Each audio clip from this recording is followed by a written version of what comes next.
Welcome to This Explainer. Today, we're diving into a massive, frankly mind-blowing shift happening right now in how we fund the future of our planet. For years, when we thought about climate tech, we usually pictured flashy apps, right? Carbon offset marketplaces or digital dashboards tracking emissions.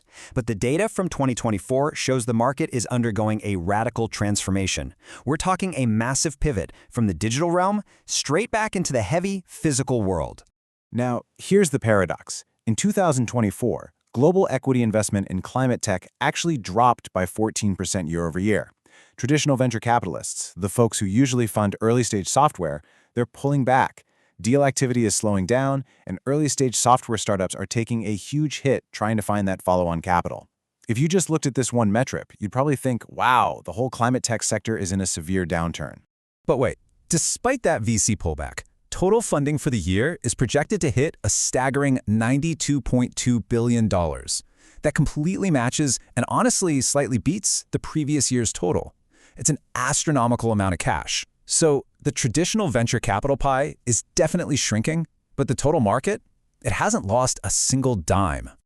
Section 1, the climate tech pivot.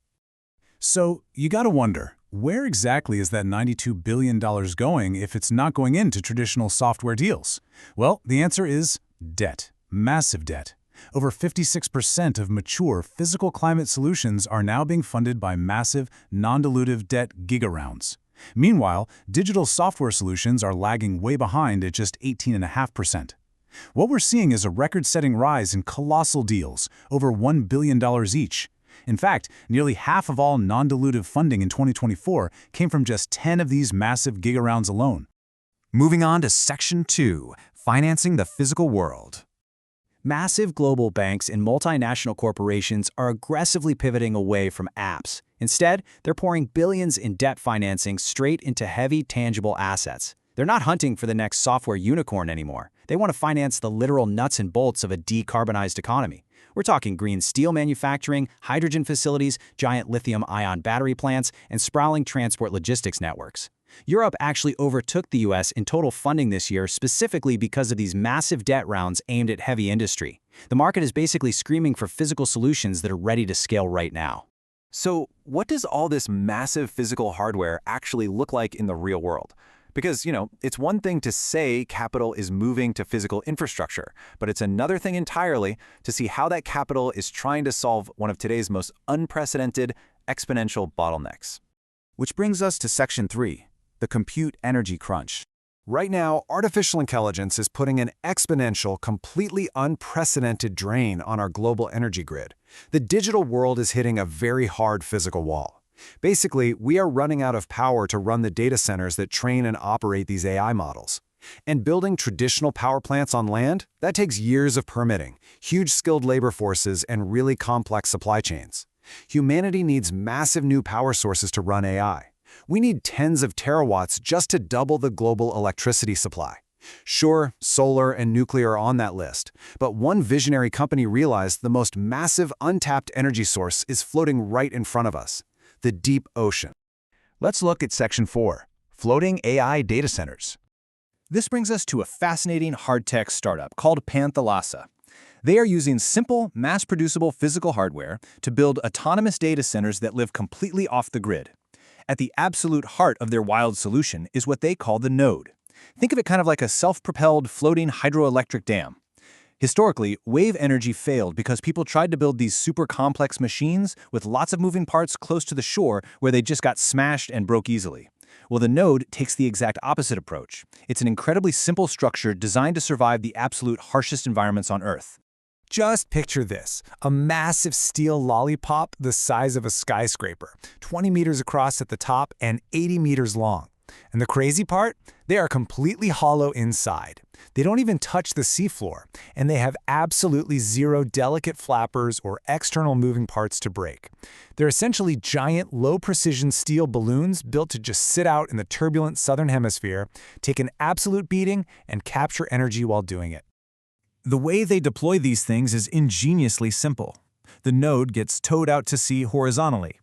Once it hits its target destination miles offshore, boom, a button is pressed and it flips vertically right into position. From there, the relentless up and down motion of the deep ocean swells forces water to rush through a completely solid-state internal channel. This rushing water spins a small turbine, and that turbine directly powers a built-in AI server rack locked securely inside the structure. By keeping that AI server directly inside the buoy, they've created what is basically a giant integrated appliance, like a massive oceanic iPhone. Because they use satellite networks like Starlink to transfer the AI data back and forth, they completely bypass the need to run power lines to shore.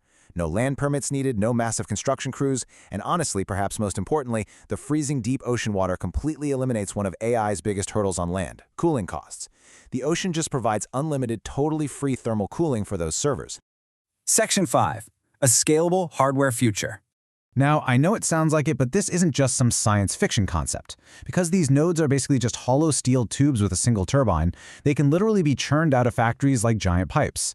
It's highly scalable physical infrastructure, which aligns perfectly with those massive debt financing trends we talked about earlier. And the economics of that scale? Staggering. By eliminating traditional constraints, so no land to buy, no massive chillers to build, no grid connection fees, these nodes are projected to produce power at just 2.5 cents per kilowatt hour. That makes this autonomous ocean system cheaper than land-based solar and cheaper than natural gas.